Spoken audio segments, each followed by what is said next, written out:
Jeff, how you Happy doing? Happy Monday to you. Here we are. It's 12:15, so we're live for Inflection Point Moments. And of course, you greeted me as you always do. Yeah. Yeah, right before we went on, I zoomed the camera all the way up to my eye. So it's just my eyeball. Um, yeah, and managed to get backed out just in time, I think, before it said go. Absolutely. So today, I want to welcome everybody that is joining us today. We have some new people who have accepted the invitation, and I'm really excited that they will have the opportunity to watch our live stream either with us now. Oh, Gary Monty's with us, or later on, because if you can't get here for the live stream on any given day, you can always watch it later. Um, and I was talking to a friend at a leadership conference that I was at last week on Friday, and she was commenting that she comes to the live streams on a regular basis, but she wasn't aware of the fact that she can let us know she's here. So if you're here with us and you would like to let us know you're here, the way you do that is you type in the comments section of um, whatever platform you're watching us on. So if you're on LinkedIn, just type us a comment in LinkedIn. We can't respond back to you in the comments, but we can read what you're saying to us and we will respond to it verbally in what we're saying. YouTube should be able to do the same thing. So please let us know if you're here. Gary has been with us more than once and he knows the drill. We love knowing you're with us. We love having you interact with us on whatever we're going to talk about. So please join in. So today, Jeff, we're going Yes. to talk about, hey, Yasmin, yay, we're glad you're with us today. And Sherry Miller's with us. Awesome. We're going to talk about margin and that it's not for sissies. Now, when we talked about this title and I was working on, okay, how are we going to title this? Um, I reached out to you because you're a year or two younger than me. And I said, Jeff, what's the word that somebody your age would use for sissies? Because I didn't know that that was like, the appropriate term. I like to be hip and trendy.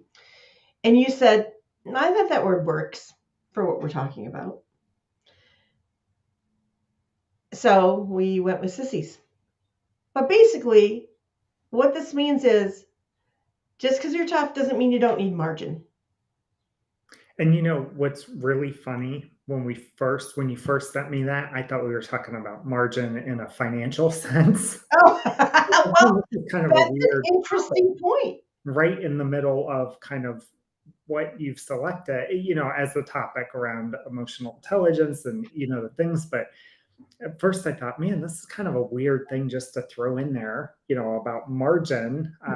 Yeah, you can see where my head goes to with that topic.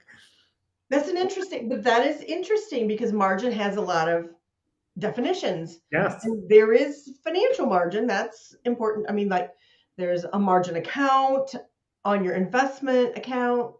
There's having some margin in your cash flow. And there's also having some margin in your time flow. Carrie says, me too, Jeff. Well, Yeah. We're aligned, Gary. We are so aligned. oh my goodness, this is so funny. Well, from an emotional intelligence perspective, I guess it could be argued that both, because we have now three people, Gary, Yasmin, and Jeff, who all initially thought that margin was something that was a cash flow or financial related thing, cash flow and financial related thing. That's not what I was referring to when I was talking about Gary.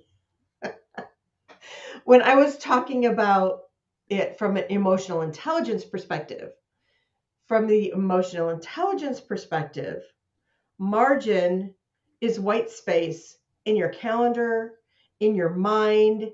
And when we think about margin, one way to think about it, because one of the things I wrote down was, what the heck is margin? Anyway, margin is space. If we think about when we are doing things on a sheet of paper, when we are creating a document, because we've all created a document in Word, most likely, or some such thing.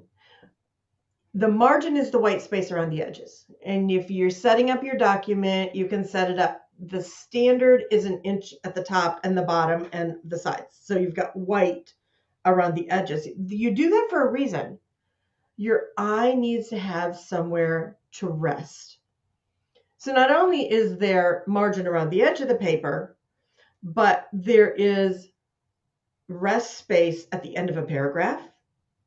There's an indicator when a paragraph stops and a paragraph starts. It's either that there's an indent, that some of the people who are on here with me will remember using a typewriter, and you had a little tab thing that you went to the next.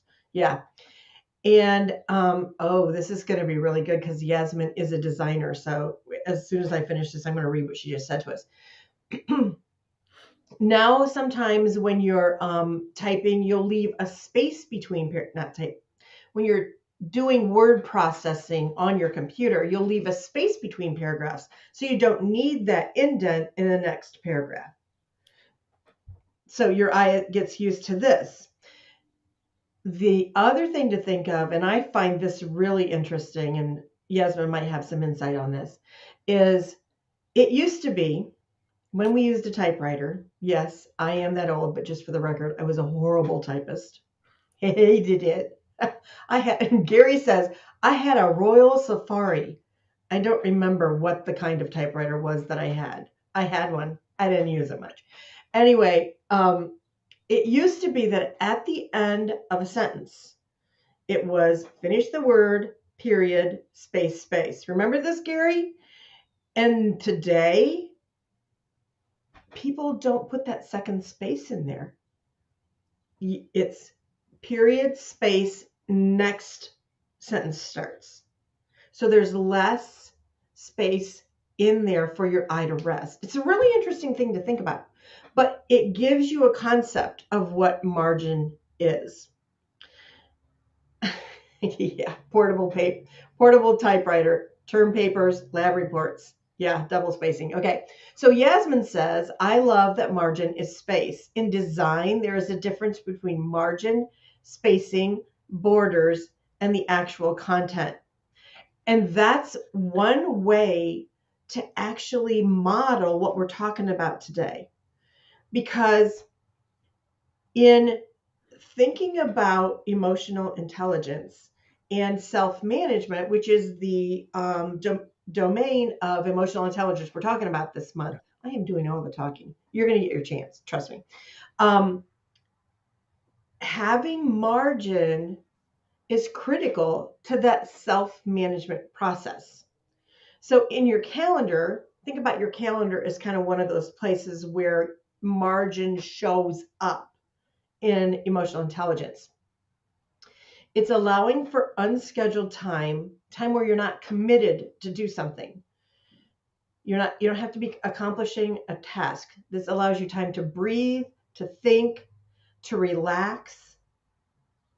So you don't have to do anything. It's time to just be, which is something our society is really not good at. More and more people talk about mindfulness, meditation, prayer, having white space in their life.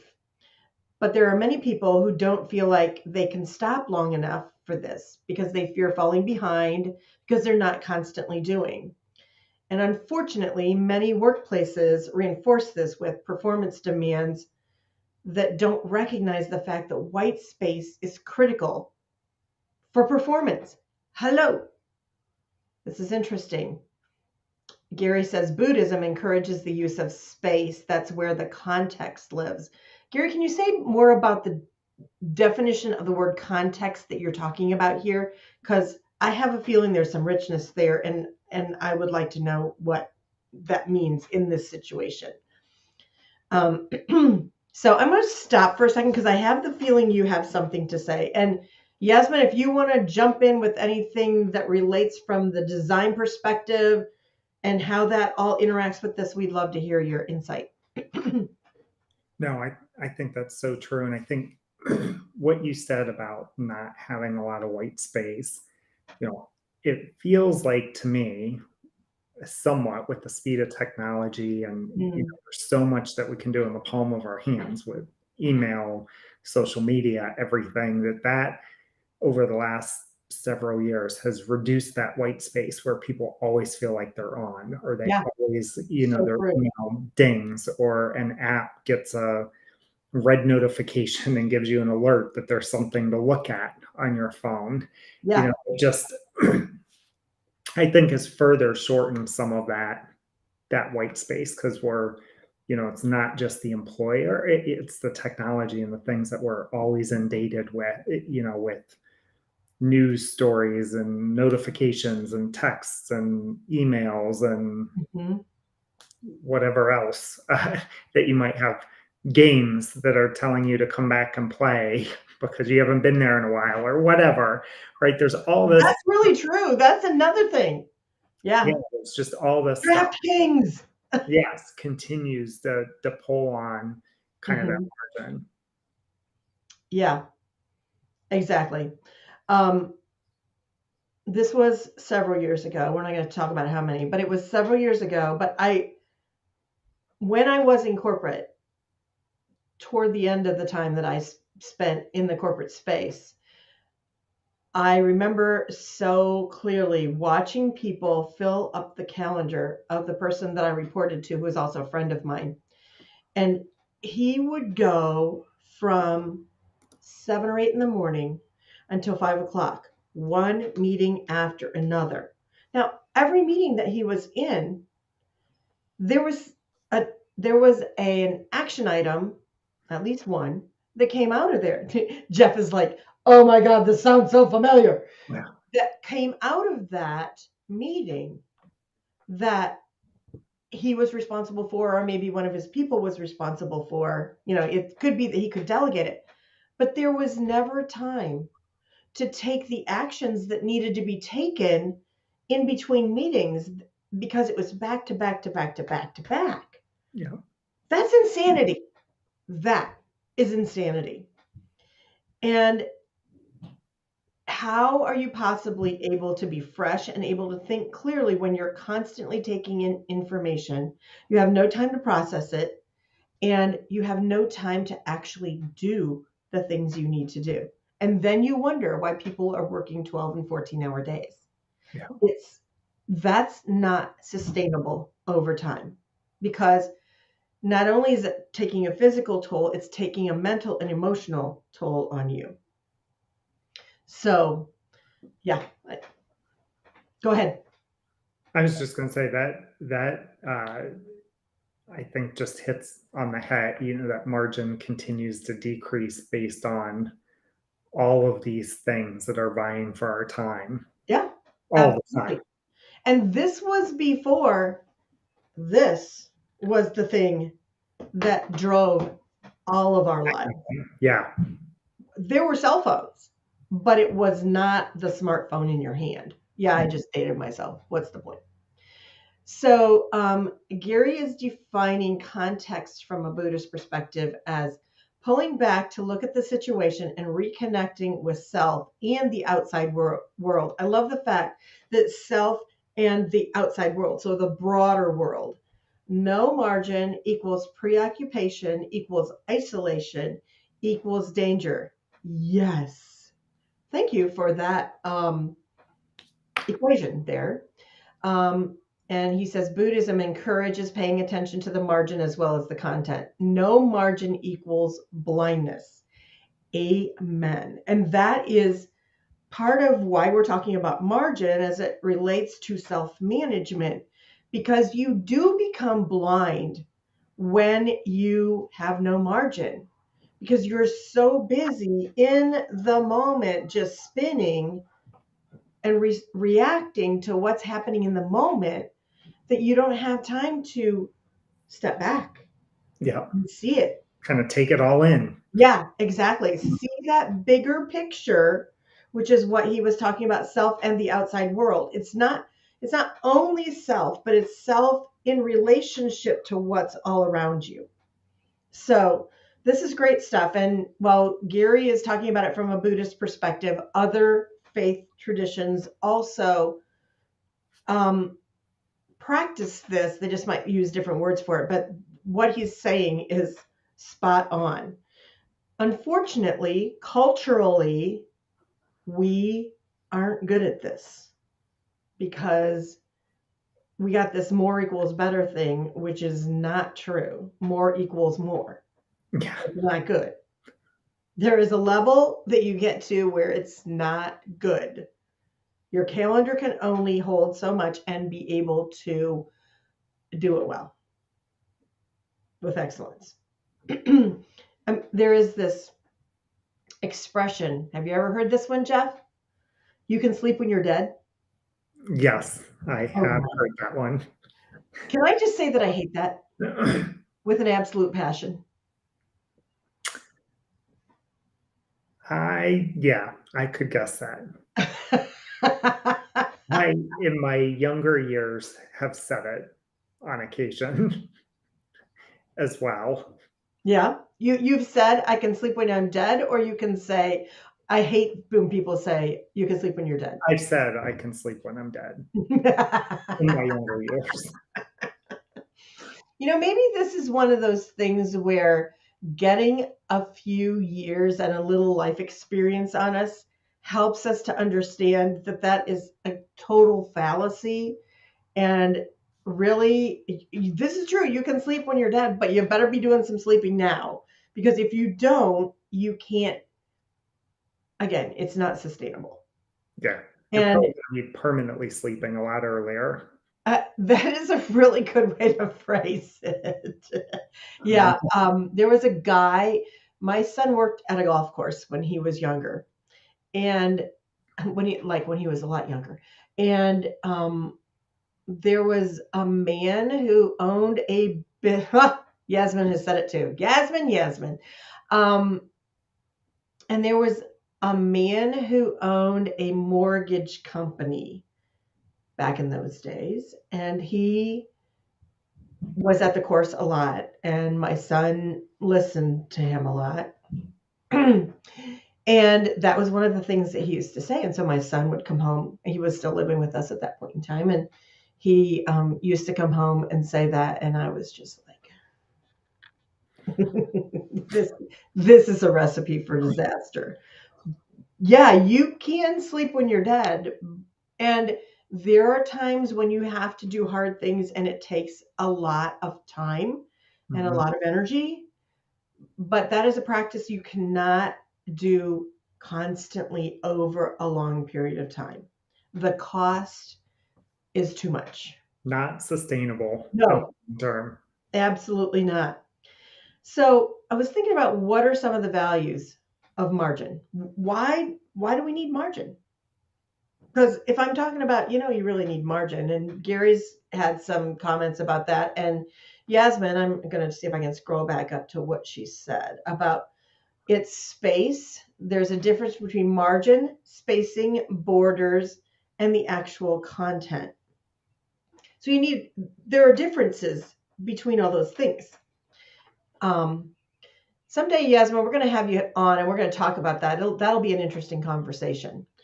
Um, but here's some values I thought of for margin. I'm interested in anybody else's values of it too. Number one, we can see creative solutions to problems that we can't see when we're going 100 miles an hour. Just for the record, the guy that told my son, you can sleep when you're dead, had a Corvette. We'll leave it at that. I don't know what those two things have to do. Actually, I do know because my son one time had the Corvette. Never mind. Number two is adaptability. We can step back and say, is that really what that person meant? Or am I misinterpreting what was said because I'm going so fast that I can't get a good perspective? And is this the only way to approach this? Is another question you can ask yourself. Yeah. And then Another value is emotional self-control. Margin allows you the time and space to step back from a problem and see potential positive solutions and outcomes. It allows you to react instead of respond. Sorry, to respond instead of react in the whoops, that was backwards. Other Yeah, way around. yeah, I know, exactly. Instead of reacting, you can respond if you have margin. And sometimes you don't even need that much time. But if you've had margin, yeah, margin is needed for meeting, exactly. If you've had margin in your life, so like you've had a weekend when you were actually able to enjoy a weekend as opposed to working two more 10 or 12-hour days Yeah. because you had to crank something out, then you come back into your work and you can see things differently. Yeah. And when you talked about the creative solutions as kind of the first value, the thing that I went back to was the whole you can sleep when you're dead. Yeah. And sometimes when you get a good restful night of sleep, you Hmm. can, like your brain, just the way that it works, right? You can find things that and get this moment of clarity when you wake up on something that maybe you've been working on for a while. This is the way that we could go about tackling this particular problem. So rest is another good area of margin, making sure you get enough sleep. Exactly. Exactly. That is so critical because there are so many things, and the research is continually uncovering more reasons why good sleep is important. Yeah. Gary says slow motion is the fast way. Ho- Quoting Hoagie Carmichael, jazz musician. Yeah, that sounds so counterproductive, but it's absolutely true. Go slow to go fast. Yeah. Hmm. And so being able to get rest, even taking a lunch hour makes a huge difference. That means, and okay, maybe it's a lunch 30 minutes, not a lunch hour, but a lunch break where you step away from what you're doing, and whether you're going to eat your food during that time, whether you're going to go for a walk during that time, whether you're going to read a book during that time, whatever, just don't scroll on your phone, please. Yeah. Yeah. Put the phone down. Yeah, exactly. Step away from the phone. um, Giving your brain a break to do something different can be a form of margin. You don't have to sit there with your fingers, you know, meditating. Ah, Gary says sleep is needed to flush toxins from the brain. I'm willing to bet that it flushes toxins from other places too besides the brain. It gets that stuff out of there. So the it's not just the thoughts that you can see more clearly, but it's the fact that your synapses can fire more quickly that way too. So the number of benefits from having margin, from allowing yourself to rest, to breathe, to think. Just for the record, breathing deeply. I think we talked about this We did. last week, just briefly. Um, it's really important because your brain needs the oxygen that you get when you're breathing in, and when you're breathing deeply, as opposed to, and this is one of the things that happens with your emotions physically. This is a physical response when some of the emotions that can cause your brain to flood with the chemicals, those toxins that can get in your brain during a day, when there are emotions that cause negative reactions, fear, Yeah. anxiety, fight or flight. If you have the margin, either proactively ahead of time or you allow yourself to step back from it, it makes a huge difference in your ability to see clearly because your brain is oxygenated. And when those emotions, those difficult emotions and situations come up, you don't breathe as deeply. That's one of the physical responses for a lot of us. And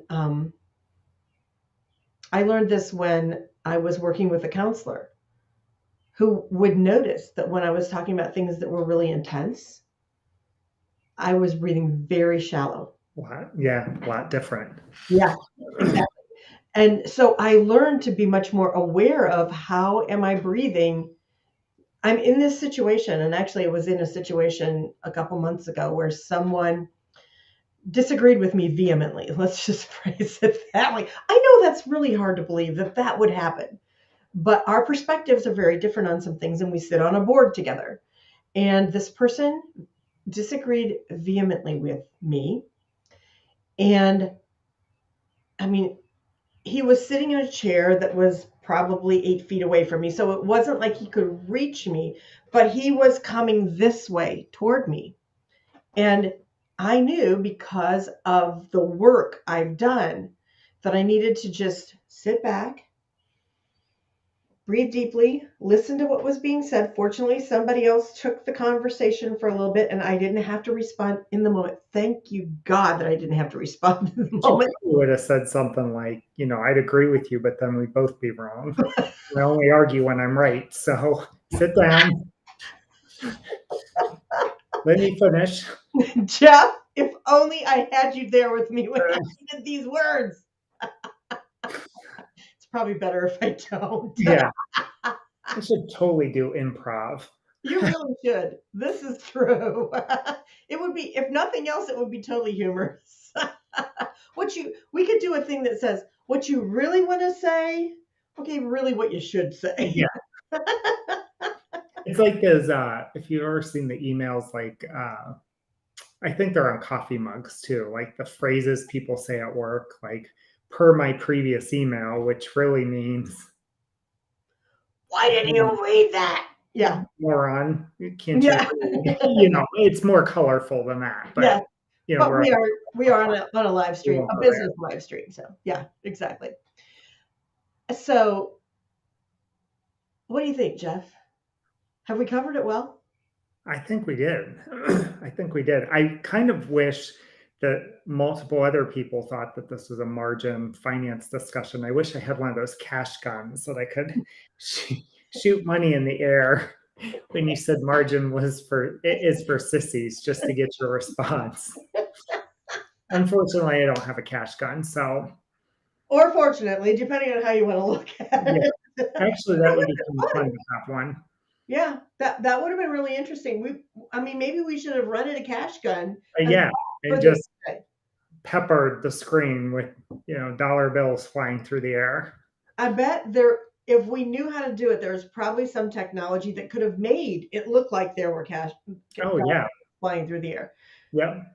So maybe someday we'll have to talk about margin is for sissies not from a cash flow perspective. Maybe in our next season that will make sense. Yeah, that could make really good sense. I know that there's filters on like Snapchat where you can make it rain, where it's like you're making dollar bills rain everywhere.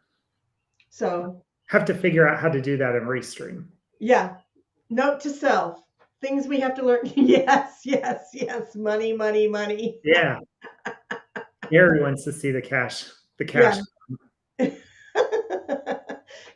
Actually, Gary is very flexible. He can go on the money side and he can also go on the emotional intelligence side. Yeah, So there you go. Yeah. Thank you to Gary and Yasmin for being with us and interacting today, for helping us with their definitions of margin and how they understand it in their work and in their practices. Because, you know, everybody comes to these topics and um, the learning around this from a different perspective and a different point. yeah. And it's good that we can all learn together. So we thank you for being with us. Next week is our last live stream for this season, for season 2 of the Inflection Point Moment. Oh, that's big problem. Gary, you're opening the can of worms here. Gary says, big problem I have with clients is their resistance to margin. They want 100% productivity. Gary, can you tell us, is that they want 100% productivity from you, from themselves, or from their team? So while he's responding to that, I'm going to talk about what we're going to do next week. Our last live stream for season 2 is make it safe to lean into your emotions at work. I should say live stream / podcast, because some people watch the video and some people listen to us on the podcast, which you can find on Spotify and Apple. Okay, all of the above. Well, of course they do all of the above. So they want productivity all the time, everywhere. And the problem with that expectation is you can't deliver productivity all the time, everywhere, if you don't understand the value of margin, which hopefully we discussed well enough today. From an emotional intelligence perspective, the whole cash flow side of margin is a conversation for this fall. Yeah. That's a good one. And for next week, you had mentioned that the end of season 2 wrapping up. So to tie into our topic, we've created margin for ourselves in July to take some time off. So we're taking the month of July off in between season 2 and kicking off season 3. So that we can spend time with our families and travel and doing some other things on Mondays. So that way we don't have to juggle, hey, one of us goes out it alone, or we got to find guests for these weeks where we're going to be kind of out of pocket for other commitments. So we are creating margin in our calendars on Monday at 12:15 for the next 4 weeks following next week. Actually 6, but who's counting? Or maybe it's 5. Yeah, maybe it's 6. I don't know. But we're coming back mid-August. Yep, mid-August coming back once kids and grandkids and everyone goes back to school. In August, we'll start. Hard to believe season 3 is already upon us. This is true, but we're having fun, and we have you join us, and that makes it even better. Yes. So we have some exciting things planned, and just as another sneak peek about it, in July, we're going to put out as available the opportunity for folks to apply to be a guest to do a live coaching session with us. So it'll be you, Jeff, and me on the screen talking about whatever coaching topic you want to talk about. So one more thing for us to experiment with for season 3 coming up. Yeah. Awesome. Hey, Jeff, as always, it's been great. Thank you to Yasmin and Gary for joining us live. And, oh, I'm sorry. Yasmin, Gary, and... Sherry. No, hold on. Yeah, and Sherry, you're right. I'm sorry. I'm always right, Rhonda. Whatever. I'm on today. You are. Okay. Jeff, I'll see you next Monday. Yes. We'll see everyone next Monday. Okay. Bye-bye.